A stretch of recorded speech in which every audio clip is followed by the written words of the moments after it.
Welcome to the Elliott School of International Affairs at the George Washington University. My name's Jennifer Cook, and I'm director of the Institute for African Studies, which serves as a hub for Africa-related study within GW and a center for informed discussion on contemporary Africa policy, debates, and challenges. The Elliott School aims to prepare its students for global engagement through a curriculum that emphasizes leadership, ethics, and practice, and embodying, I think, those principles today, along with the principle of courage. I'm honored to welcome Tundu Lissu of Tanzania.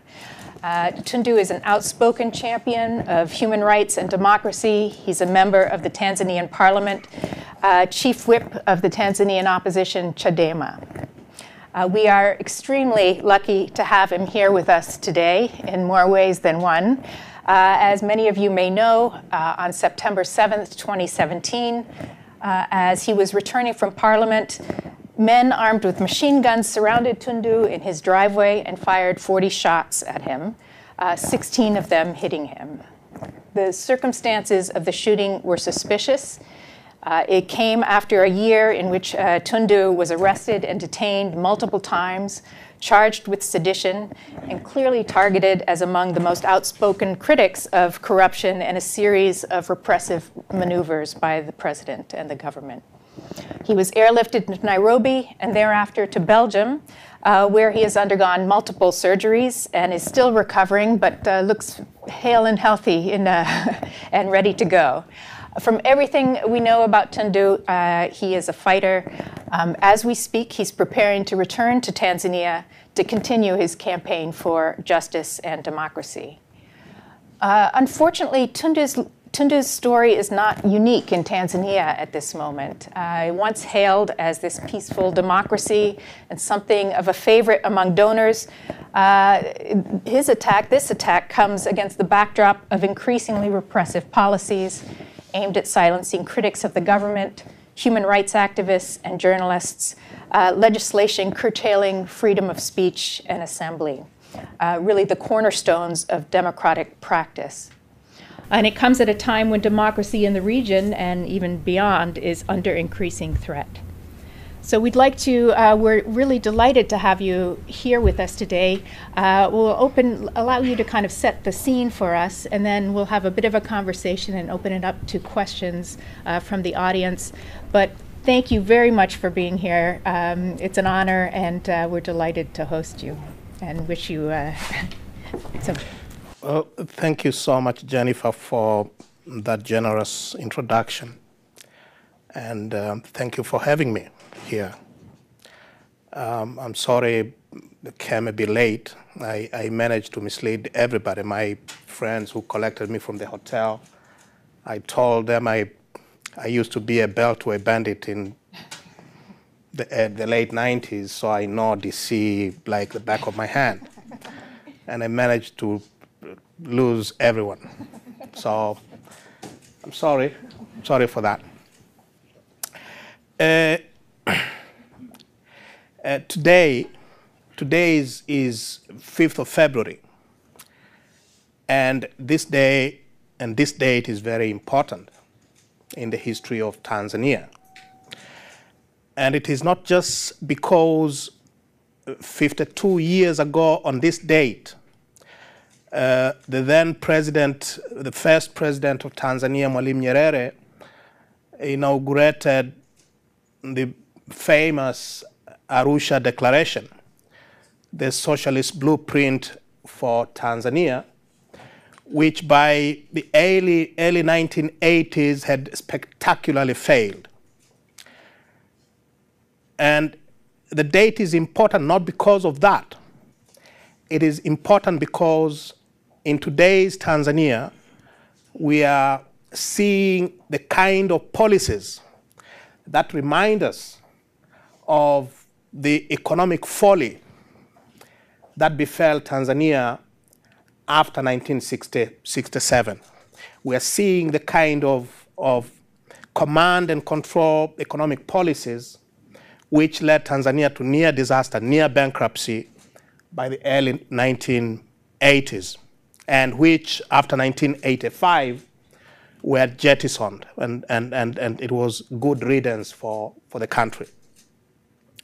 But 5th of February is also important because it is the date which 40 years ago, was it 42 years ago? 42 years ago, yes. The nationalist movement for Tanganyika, TANU, which led Tanganyika to independence in 1961, and the Afro-Shirazi Party, which led the Zanzibar Revolution in 1964, merged to form the ruling party which has been in power all these years, Chama cha Mapinduzi. So 5th of February is very important because of these historical facts. But more than that, 5th of February is very important because on this date 3 years ago, on February 5th, 2016, on the 39th anniversary of CCM, President Magufuli, who had just been sworn in as president, he had been sworn in 3 months as president, declared in a televised speech that he would see to it that by 2020, by the year 2020, there will be no political opposition in Tanzania. A nationally televised address that he would want to see Tanzania essentially return to the dark days of one-party rule. I am here today with all that has happened to me personally and all that has happened to Tanzania since that day because of President Magufuli's pledge of turning Tanzania back to where it was prior to 1992. We went multi-party in 1992.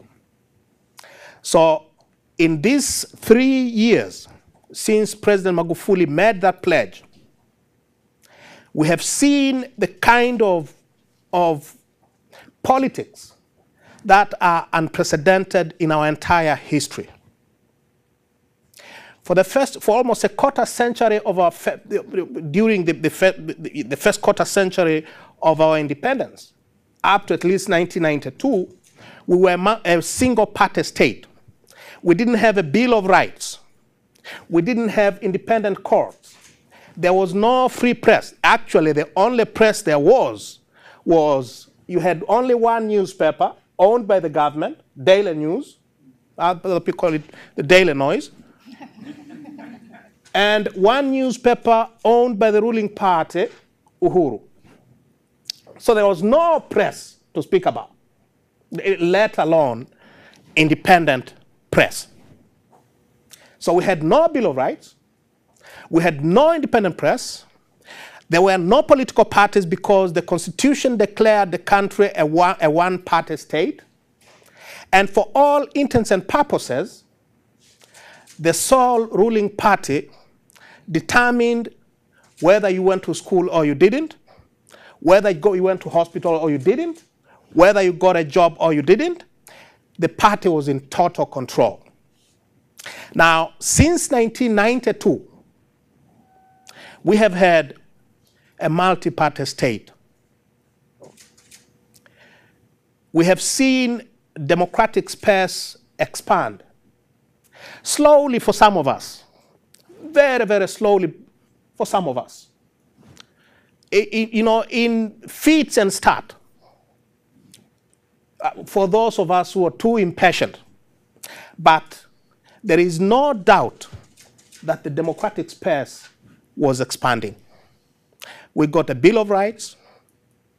We got a multi-party parliament in spite of the long shadow of imperial presidency that has always been a characteristic feature of our constitutional order.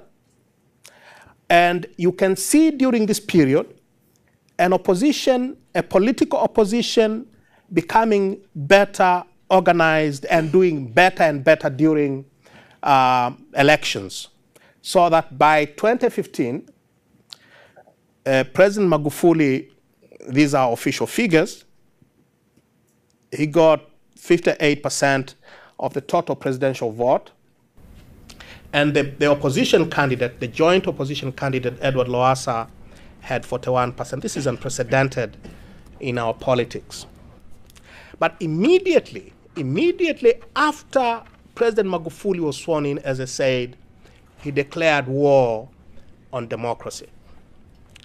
And 3 years later, we share a record of disappearances and abduction of critics and dissidents, which was common in all sorts of obnoxious dictatorships of the 60s and 70s and 80s. Now, even though the Constitution declares the country a multi-party state, even though we have a Bill of Rights, today, for all practical purposes, Tanzania, there is a prohibition on politics declared by the president himself. Don't mind about the law. Don't mind what the law might say. For all intents and purposes, for the past 3 years, there's been a total prohibition of opposition politics. You cannot hold public meetings and rallies. In fact, it has become increasingly difficult even to hold internal party meetings. So at one point, our central committee was raided by the police. They don't have powers to regulate internal party meetings, but that has not stopped them from interfering with our meetings. Hundreds of our party leaders, members, activists are either in jail, or they're being prosecuted through the courts, or they have already served their time. That would be easy. But as I said earlier, we have also begun to see the kind of abductions and disappearances with all the hallmarks of, official death squads in Tanzania. Today, it's almost 2.5 years since the personal assistant to my party chairman, the national chairman of my party and the leader of the official opposition in prison, went missing after spending months criticizing academic credentials of President Magufuli. President Magufuli is bandied about as the smartest leader in the continent. Never mind the fact that he cannot string a single sentence in straight English. But this gentleman questioned his academic qualifications and was snatched, and we have not seen him since. It's almost 2 years today since a journalist who was investigating the killings of hundreds of civilians just south of Dar es Salaam, which was carried out by security forces, was snatched from his house in broad daylight. He's not been seen since. It's 3 years since a regional leader who comes from the same region as President Magufuli was murdered in broad daylight, hacked by machetes in broad daylight, and thrown by the roadside to bleed to death, and they took pictures and posted them on social media. No arrest, no investigation, not even a suspect. We speak today, the leader of the largest political party in opposition in the country and the official leader of opposition in parliament, Mr. Mbowe, my chairman, is in prison. Why? Because he got charged with sedition, with one of these, their favorite weapons. And he missed a court appearance when he came to Belgium to check me up. He hadn't seen me since last year, and when he went back, his bail was waived and he's inside 2 months now. And not just Mr. Mbowe, dozens of members of parliament from the opposition, mainly from my party, are facing criminal prosecution And the standard offense is sedition. Now, our law defines sedition as making or publishing any statement that makes the government look bad. Now, in a multi-party state, in a multi-party democracy, how do you get rid of a government you don't like if you don't paint it black? If you don't show that this government is unfit to rule? Now, that is a criminal offense in Tanzania. I would say it is not entirely Magufuli's fault in this particular case, because our sedition provisions come from the 1950s, from 1953 actually, a year before the nationalist movement was born. It was enacted by the British to deal with the nationalist movement. But Nyerere used it, Mwinyi used it, and Magufuli is using it very, very liberally. 3 years since Magufuli made that pledge, hundreds of bloggers have either been tortured.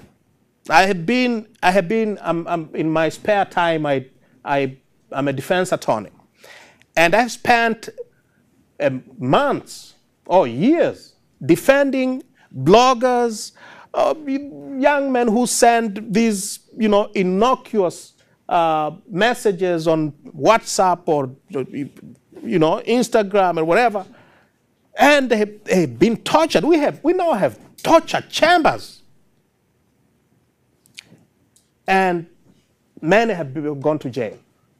So, and we've not spoken of my numerous cases and what happened to me on September 7, 2017.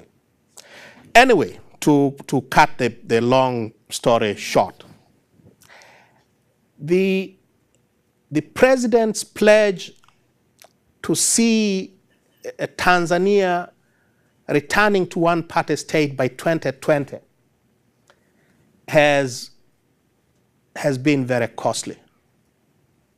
It has been 3 years of blood, toil, and tears. It has been 3 years of hope as well. I survived. And I think we will survive the Magufuli dictatorship. And one reason why we will survive the Magufuli dictatorship is he's a past genius in the art of making enemies. So he's made enemies all over. He provides us with the kind of opportunity to mobilize the nation the way it has never been mobilized before. So thank you for having me here. Thank you for listening to me. And I'll be happy to answer your questions. Thank you very much.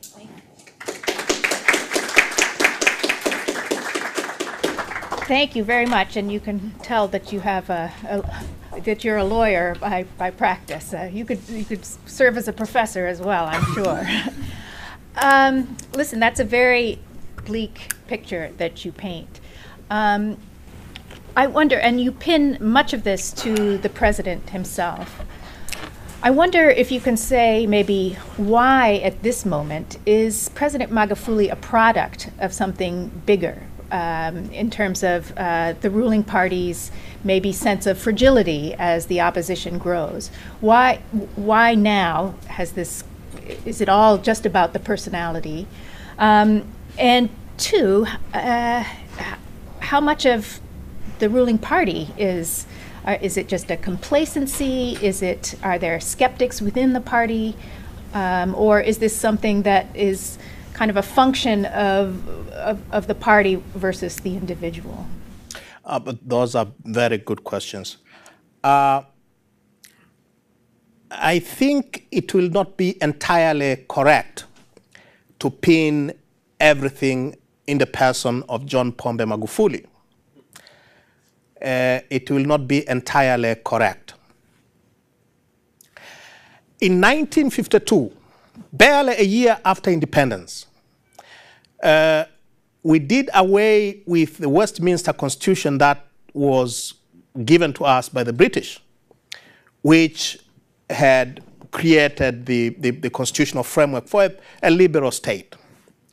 And we replaced it with the Republican Constitution. That created what constitutional scholars have described as an imperial presidency. In short, our president is an emperor, an almost absolute monarch of the type that was common during the 18th, 19th century Europe, 18th century basically. So the president is so powerful. His shadow is everywhere, not just in the executive, but also in the judiciary, as well as in parliament. And these powers are largely unchecked. Even after we went multi-party state in 1992, and we got presidential term limits for the first time in 1985, the presidential powers under our constitution and laws are still very vast. Mwalimu Nyerere, the founder president, said in 1967 and in 1978 in an interview with the BBC that he had powers under the constitution to become a dictator. So the powers that Magufuli enjoys today are essentially the powers that Kikwete enjoyed, Mkapa enjoyed, and all our previous presidents to Mwalimu Nyerere enjoyed. The only difference is this, that Mwalimu Nyerere was always very aware of the dangers of those unlimited powers. And he said it openly. He always worried publicly about the dangers of these unchecked imperial power. President Magufuli, it's difficult to say that he really knows the extent of the powers under the Constitution, because he seems to believe that whatever he says, whatever comes out of his mouth, is the law of the land. Be it in the Constitution or not, but whatever he says is the law. But it is important to state the fact that the constitutional powers that he enjoys are what his predecessors had. The very strong personal element is in the sense that he relishes these arbitrary exercise of that power. He enjoys, the kind of things that we've seen.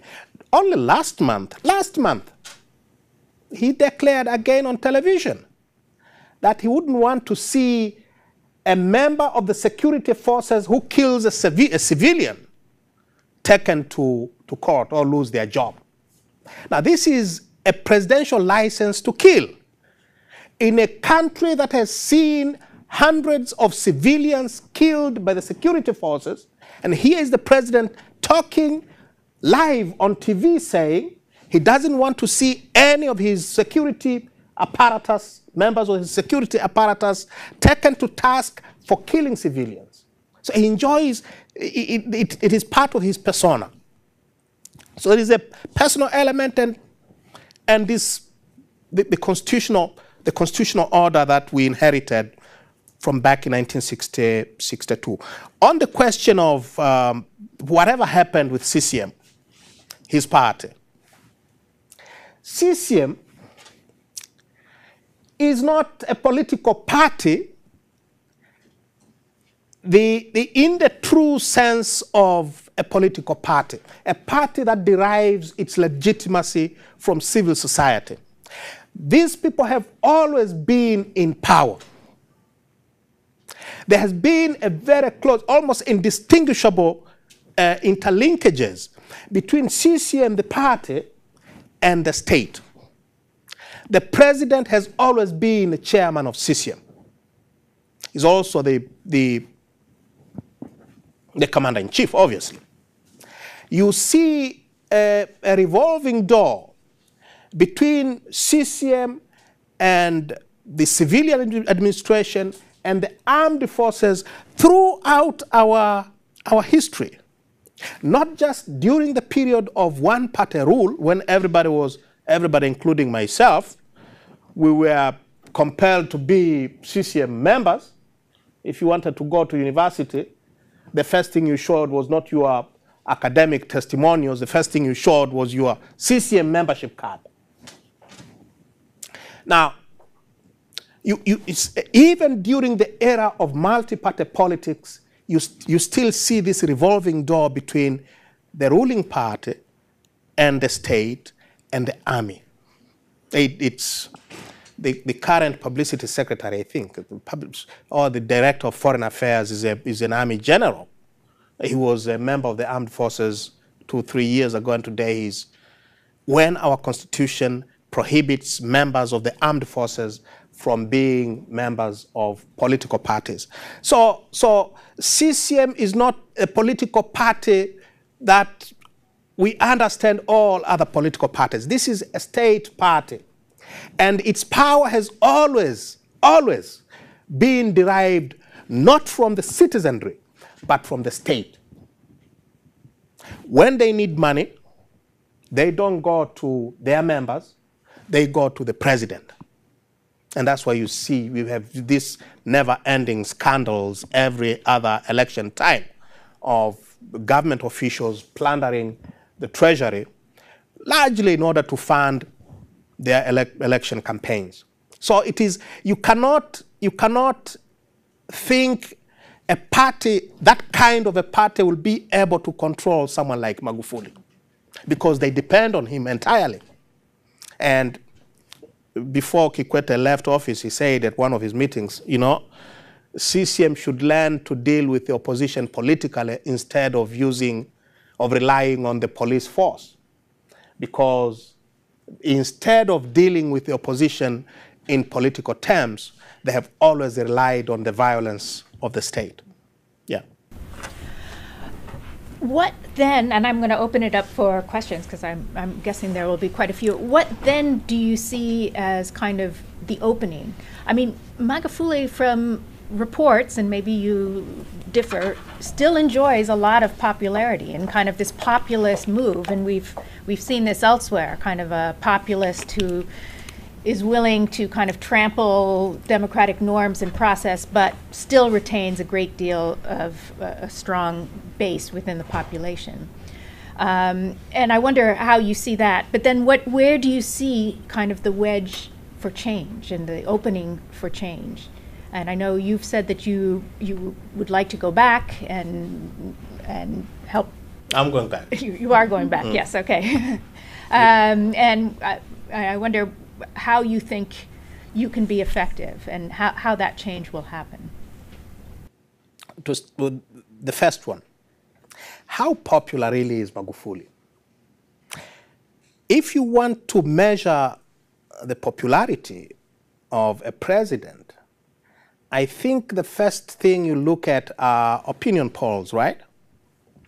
Now, last year, somebody had the temerity to publish opinion polls, which showed that President Magufuli's approval rating had dropped from the high 80s to about 55%, which would still be very high by American standards, I guess. These days, yes.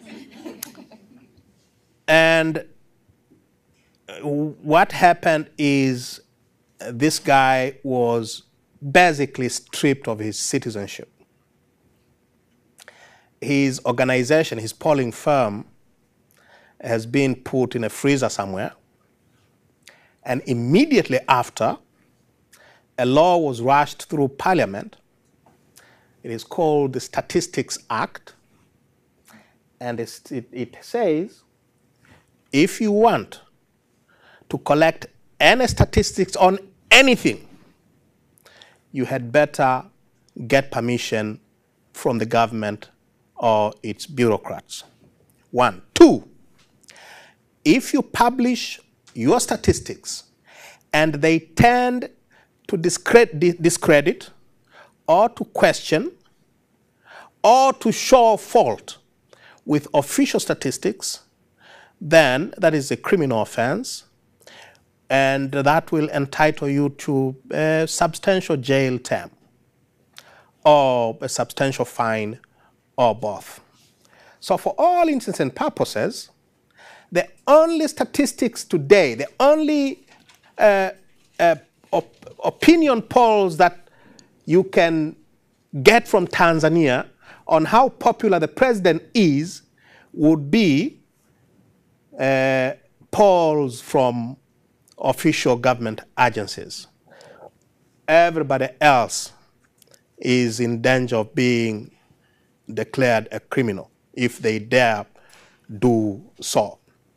That is number one. Second, for a president who is that popular, as we are told, why this violence? Why would you want to shut down the press?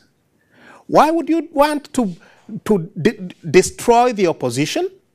Why would you want to make sure that everybody toes the party line?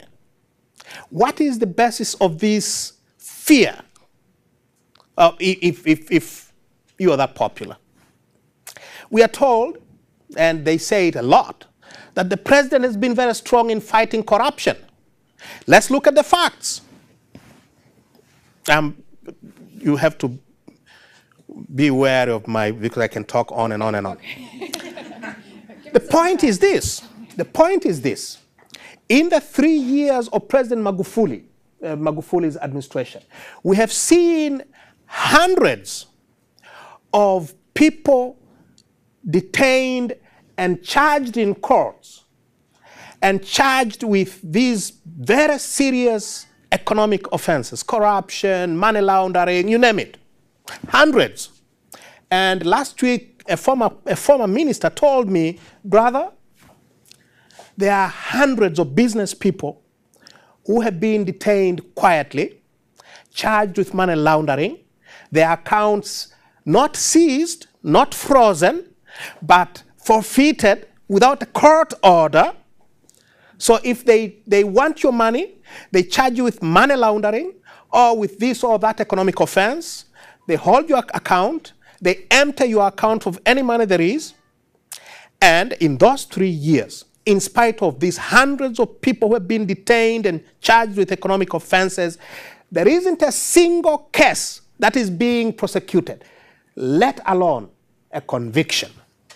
Not a single prosecution. Hundreds are in detention. These offenses are not bailable by our law. So they arrest people, charge them with economic crimes. They cannot get bail. They rot in prison. They rob them of their money. And the police don't investigate. And therefore, there is no conviction. Not a single conviction. 1. 2. In some of the biggest scandals which were investigated by Parliament, by the last Parliament, which I was a member as well, and in which we showed how these people, Magufuli being a minister in the government, had basically helped themselves to the treasury, involving hundreds of millions of dollars. Not a single one, and we named names were named of very high people. Not a single one of them has been arrested or charged. And only this past week, on Friday last week actually, the Parliament Public Accounts Committee released a report which shows that in the past year alone, about $2 billion have gone missing within the government system. And half of it has gone down under the black hole called the president's office. So all these claims about fighting corruption and what, and popularity and so on and so forth, I think they're just a cover for something else. They were used as a cover to destroy the opposition. Yeah. Thank you. Let's take some questions from the floor. We have student Max Bone. I was in Tanzania in 2015. My name is Max Bone. I'm a student here. I was in Tanzania in 2015 at the beginning of Magufuli's term, and there was a lot of excitement, especially among people my age there. There were videos going viral of him in hospitals yelling at corrupt doctors and news about officials being fired, and there was a lot of excitement about the anti-corruption drive. Sad to say that doesn't exist anymore, but I'm curious if you could talk a bit about the people that are being convicted of corruption. Are they actually corrupt? Are they opposition leaders? Are they civil society? With all the individuals who are detained, is there at least some degree of a genuine crackdown on corruption? Or is it really just a larger facade to cover all of this? And then what, if it is all fake, what would you say would be a correct way to approach cracking down on corruption, because it is a very large issue? Thank you. Thank you very much. That's a great question. In January, on January 9th of 2016, I gave an interview. And this was about 100 days after Magufuli was sworn in as president. And I was asked to give my rating of the first 100 days of Magufuli in office. And I said, Magufuli is a cross, is a hybrid between somebody called Edward Sokoine, who was our prime minister in the 80s, and he died in 1984, and a very popular, very populist minister for Home Affairs named Agostino Mrema in the 90s. And people were very offended by that. And in that interview, I explained that if you look at Magufuli, the Sokoine side of Magufuli is of this ruthless political leader who is not afraid of using government power to crush whoever stands in the way. And of course, Sokoine is very famous because between 1983 and 84, he led a crackdown against what was described as economic saboteurs and, people who were, today we're being told of there is an economic war going on. We were told of an economic war by Sokoine in 1983-84. And in that crackdown in 1983-84, thousands of business people were detained by using the presidential detention powers, which were intended to deal with essentially enemies of the state. So Sokoine used the Presidential Detention, Preventive Detention Act to deal with business people. Today, Magufuli is using exactly, he's not using the Preventive Detention Act, but he's using the intelligence and security services, who do not have any police powers in this crackdown on the so-called, he's conducting an economic war today. And as I said, hundreds are in detention, charged with very serious offenses, no prosecution going on, and 3 years later, not a single conviction. Now, he paid a visit to hospitals, to this. That's exactly what Kikwete did in 2005 when he was first elected president.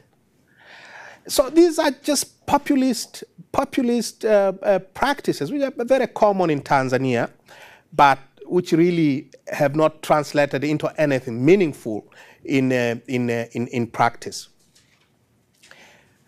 Did I answer your question? What's the right way to combat corruption? Oh, yes. The rule of law. If you want to deal with corruption in Tanzania today, free parliament. Make parliament what it ought to be, a watchdog of a government. And we don't need to go to Kenya or to the US for examples. We need to draw from our own experience of 10 years under Kikwete. Now, I have personally described Kikwete in some quarters as a mafia boss. You know, he was dishing out government positions to cronies, and his regime was absolutely corrupt. But if there is one thing that is a saving grace, if you may use the term, is the 10 years of Kikwete also saw the flowering of parliament as an independent voice. A lot of corruption scandals that that made us very famous. My party became very famous because of using parliament as a platform to, you know, get all this rottenness out in public and so on. So get parliament to do what it ought to do, a watchdog of a government, to supervise government, to oversee governmental operations. Magufuli hates parliament with a passion. Not only the opposition in parliament, we've been beaten up, we've been, you know, brutalized inside the parliamentary chamber, the opposition. That is besides the point. Magufuli hates parliament as an institution. And his first act as president was to elect, while we still have these beauties in our constitution, the president can still appoint a certain number of members of parliament. All right? So today we have a deputy speaker who, for all intents and purposes, is the real speaker, who is a presidential appointee. And what they have done during these 3 years, this deputy speaker and the parliamentary leadership, is to undermine parliament from within. So today, the kind of debates which had become regular during the 10 years of President Kikwete, today are a pipe dream. The kind of corruption scandals that were you know, dug up by parliament during those 10 years, today is absolutely impossible. Because today the president, and he loves speaking, you know, on record. He says to the speaker, get those noisy ones, get them out of parliament, and I will deal with them outside parliament. So the speaker chucks out of parliament, us out, me and my colleagues, and when we just get out of the parliament's gates, we find the security people waiting for us. I've been detained twice and sent to Dar es Salaam, 700 kilometers away, for making statements in parliament, chucked out by the speaker, and then I find my good friends from the security services waiting for me outside. So get parliament free. Get the free press. Get citizens to be free to speak. Get freedom flowering. And if you do that, then all this corruption thrives in darkness. Corruption thrives where the government is unaccountable to anybody. And therefore, the simple antidote to corruption, in my view, is democracy writ large. I saw a hand somewhere. Yeah. My name is Tara Twing with the U.S. Agency for International Development. What I'm hearing is, yes, I concur. The way to combat these things is through democracy. But in addition to the extensive presidential powers that Tanzania has constitutionally, the regime has also been very strategic in passing legislation that enshrine what it does in the rule of law. The Statistics Act, the Media Services Act, Cybercrimes Act, and most recently the amendments to the Political Parties Act. So what I would ask you in this environment, it will be very difficult to mount an effective campaign for the 2020 elections for any member of the opposition, and there have been abandonments from the opposition parties back to the ruling party. So I would ask you what you see in this environment as the way that you can, or the way that one might mount a successful campaign. Thank you very much. We have never had it easy throughout these 27 years of multi-party rule. We have never had it easy at all. Every democratic gain that was made during that period was fought for, and it was paid for very dearly. The situation has become very difficult, absolutely. The legal regime that is emerging during these Tanzania, Magufuli's Tanzania, is horrifying. But what the law proposes, the people will dispose of. It is never easy anywhere. Democracy has never built easily anywhere. Not in the United States, not anywhere in the world, and certainly not in Tanzania. So we'll have to do our bit. We'll have to do our bit to deal with the current difficulties. As I said at the beginning of my remarks, President Magufuli is, in my view, a godsend. It is not just the political opposition that has paid dearly. Magufuli is a Roman Catholic, and he will go down in history, in our history, as a Catholic president who managed to antagonize the Catholic Church in Tanzania. Now, the Catholic Church is the most powerful institution in the country outside the state. Last year, the Tanzania Episcopal Conference wrote a pastoral letter which basically, what I have said during this half hour, basically the bishops, the Catholic bishops, said it in a very polite, clerical voice. But you have a situation where the church, not just the Catholic Church, the Protestant churches, the evangelicals have expressed themselves very strongly about the way the president has managed our affairs during this period, these 3 years. The President Magufuli has attacked the business community with unprecedented violence. And we're not talking of the local business community. That's what Sokoine did in the 80s. He's attacked the local business community.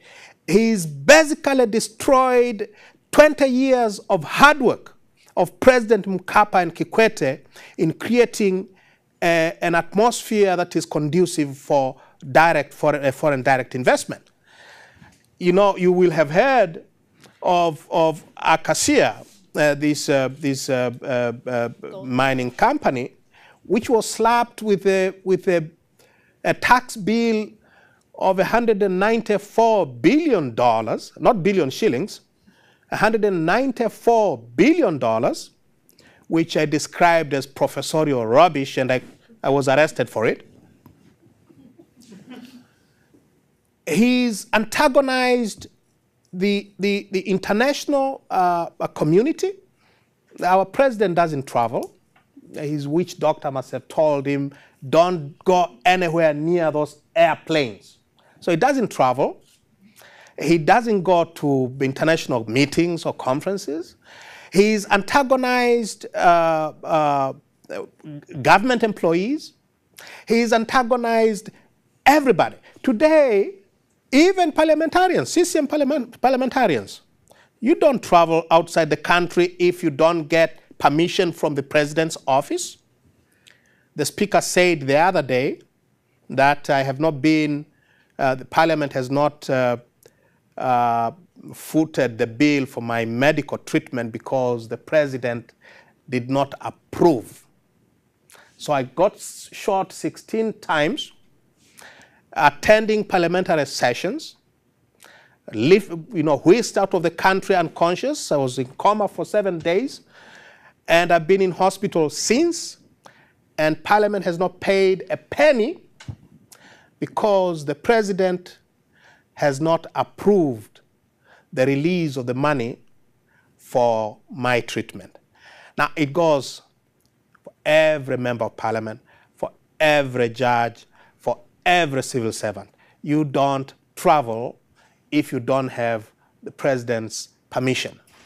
We are told not a single payment of more than 10 million shillings. 10 million shillings is about $4,000. Now, no payment in the government system of more than $10 million is mad. 10 million shillings. 10 million shillings, yes, 10 million shillings, without the President's approval. And then you have all these multi-million dollar acquisitions of aircraft, which no one knows how they've been acquired, no one knows the contracts. The President is building a 5-kilometer-long runway, an airport in his home village.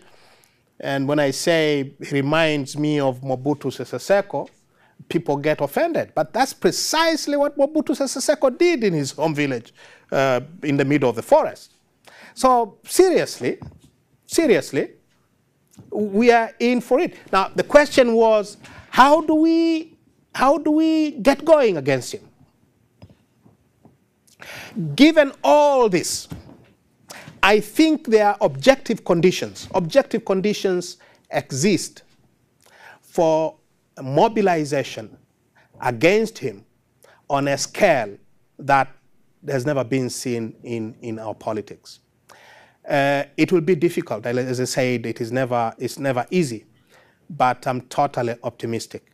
I'm totally optimistic that once we get going, I think if we get our act right, because we have to get our act right, if we get our act right, then 2020, a short 1 year away, may witness miracles in the history of Tanzania.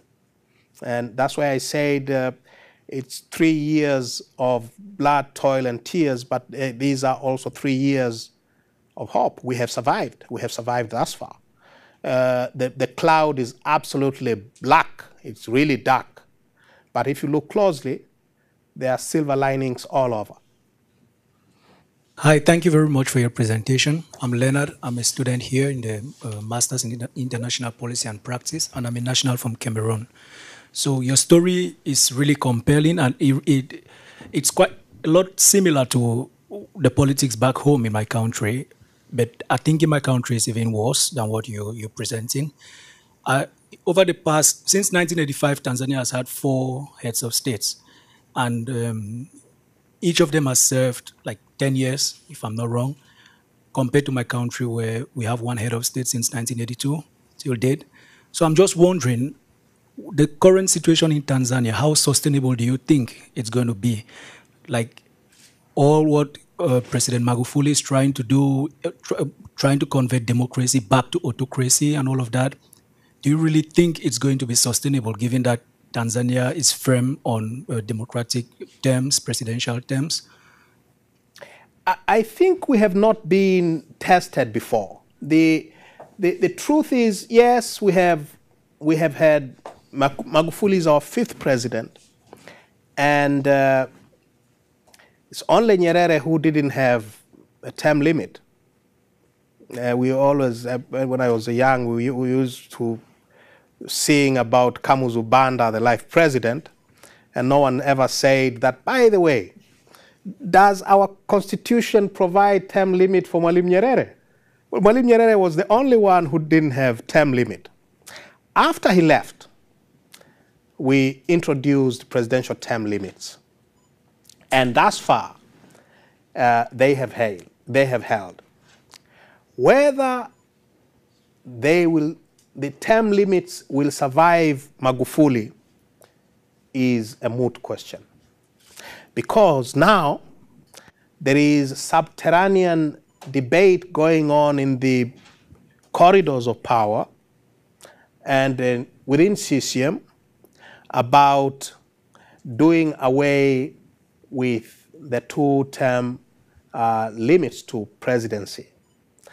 Magufuli himself has publicly come out against the idea, but to what extent can we take his word, given that he's totally erratic? I will not make comparisons, but it's totally erratic. His word changes according to how he wakes up that particular day. But there is a discussion about removing presidential term limit. Immediately upon assuming the chairmanship of his party, they have introduced a clause in the party constitution, the party statutes, CCM party statutes, which prohibit a sitting president and chairperson of CCM from being challenged from within for the presidency. So there are things that are happening in the dark crevices of our politics, which portend a future that may be inconsistent with this tradition of presidential term limits. My name is Rebecca. I work with international education at the State Department, and I spent 2013 and 2014 in Tanzania, in Karagwe. Mm-hmm. Been around a lot of Karagwe and Kiewa. Love it. And I was working with high school and college students there. And in the run-up to the election, what I really saw was just a lot of they wanted change, and they didn't know quite how to get it. There, of course, were CCM stalwarts, but also many supporters of Chadema and CUF. I felt much more in the youth demographic than in the older ones.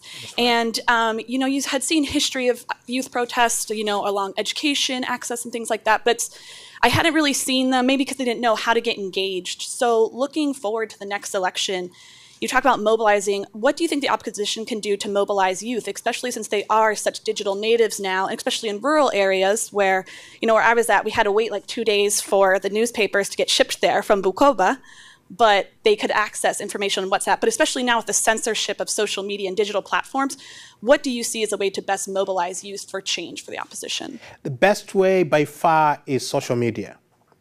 In spite of all the attacks, in spite of this brutal crackdown on social media users, we have not been silenced yet. The youth have not been silenced yet. Newspapers, no one reads newspapers nowadays. So social media is the way of doing it. And when I say we have survived, the fact is, in 3 years in which we have not been able to hold public meetings, social media has taken a kind of importance that is really huge. So it will still use social media. They don't have prisons big enough to imprison the entire population. They simply don't. Hi, Andrew Bogran from Oxfam. I'm just curious if you could talk a little bit about how the international donor community and also businesses that are in Tanzania should address these challenges. And is there a way to react to the kind of ongoing crackdown? There was, I think, in the news, certainly in the United States, the crackdown this fall on the LGBTQ community was everywhere. It was fairly pronounced, which you don't see from Tanzania. So I'm just curious what your take on is how, in the next year, the next 2 years, how does the international community, how do international NGOs, the business community respond and support a more open Tanzania? And can I just add to that question? By international community, too, African peer countries. And yes. I wonder if you have allies, if you're seeing any reaction from those regional bodies. as well. Thank you very much. You see, there are very strong chances that I will soon be stripped of my parliamentary seat. And if I am stripped of my parliamentary seat, it will be because I think for the first time, this debate about what has gone on in Tanzania these past 3 years has come to the attention of the international community in a big way. As we speak, there is no EU ambassador in Tanzania today because Ambassador Roland van der Geer was kicked out, was declared persona non grata in November. And the ambassador was declared persona non grata because for too long he did not shut his mouth up on the abuses that have been going on in Tanzania. And they eventually got rid of him. So as a result, the EU is now reviewing its entire relationship with Tanzania. And not just EU as a bloc, the member states are also reviewing their relations with Tanzania. The United States has put on hold substantial assistance to Tanzania because of these concerns. Now, the issue is this. Over 50% of our development budget every year comes from the donor community, comes from the international community. If you listen to the political rhetoric coming out of Dar es Salaam, all these countries, Americans, Europeans, everybody, you are imperialists. We are going back to the language of the 60s and 70s. You are all imperialists. These are countries that do not wish us well. Now, these also are countries that provide over 50% of our development budget every year, and they have done so for a very long time. Now, my view is, and my position has always been very clear, the international community has a choice with regard to President Magufuli. Number one, because he is intent on destroying democracy, he is intent on turning us into a command economy of the 60s and 70s. He is intent on destroying the gains that have been made over the past 3 decades. You have 2 choices. You either continue to bankroll him, and he loves it. Every time he gets somebody from the US or Europe or wherever, he says, here, see, they approve of me and my policies.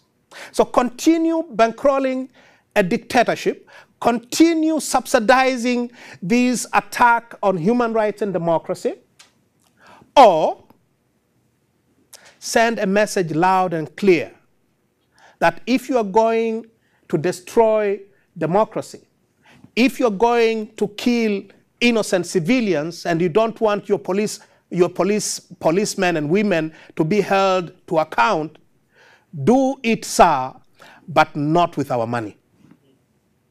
Not with our money. You will be called imperialists, you will be called all sorts of names. We have, as a country, we have obligations to the world. We have signed up to international human rights treaties of all sorts. We have declared to the world that we will respect human rights, that we will not kill innocent civilians, that we will not have extrajudicial killings. that will respect democracy and human rights. Those are our obligations to the world. If we don't discharge our responsibilities to the world has no business giving us a penny of their money. So those are the two choices. You subsidize these government of disappearances and abductions and killings, or you stand up and say, not with our money. The international community has done it before. In the 80s, in the dark days of apartheid regime in South Africa, when, I'm sorry, I don't want to ruffle any feathers, but when President Reagan was unwilling to impose economic sanctions on South Africa, universities across this country, and eventually the Congress overrode President Reagan's veto and imposed sanctions on apartheid South Africa. And that hastened the end of apartheid. So there is a responsibility that goes with the assistance that you give to our countries. Don't give it without asking questions. Don't subsidize dictators. My name is Juliet Kwamboka. I'm a fellow at Amnesty International. I'm from Kenya. My question is on the role of the African Union. The African Union is always quiet on human rights violations in Africa. And Tanzania is a member to the African Union. And for several years, the president has failed to attend the summit of the African Union. What has the African Union done to ensure that human rights are protected in Tanzania? And what has the East African community, because Tanzania is also a member of the East African community with several other countries, Rwanda, Burundi. What has this East Africa community done to ensure that Tanzania, which is a member state, upholds the rights of individuals? And so far, great progress has been made on women's rights in Tanzania, and hearing the president making declarations that girls who are pregnant should not go back to school. What domestic remedies are in place to ensure the president does not make declarations that are taking the country back to where women are violated and their rights are not respected? Thank you. With regard to the African Union and the East African community, the African Union is still very much tied to its OAU past. It's a gentleman's and few women's club. And as such, they are not in the habit of, being too tough on one another. And the best example, I guess, is what recently happened in the Congo, when the AU came out fairly forcefully that was not an election, it was a fraud, and immediately backed out. In these past 16 months in which I've been hospitalized, first in Kenya and then in Belgium, I have had a lot of discussions with officials from the AU headquarters. These are good people. They mean well. But ultimately, the decisions are not theirs. The decisions are made by the Council of Ministers and the heads of state, and and you don't really expect much from that side. The same with East African community. In fact, of the 6 member states now, Kenya is about the only country where we can look for as a model democracy, in spite of the many serious problems that Kenya has. But it's about the only country where you can be a dissident without fear of being visited at night by security operatives. Only Kenya. You cannot expect Museveni or General Kagame or our good friend Pierre Nkurunziza to say anything untoward to Magufuli. And he doesn't care anyway. Because, as I said, he doesn't travel. He is really the son of the soil in a very literal sense. He doesn't travel. He was chairman of SADC for a year. He never attended a single meeting. He was chairperson, not a single meeting.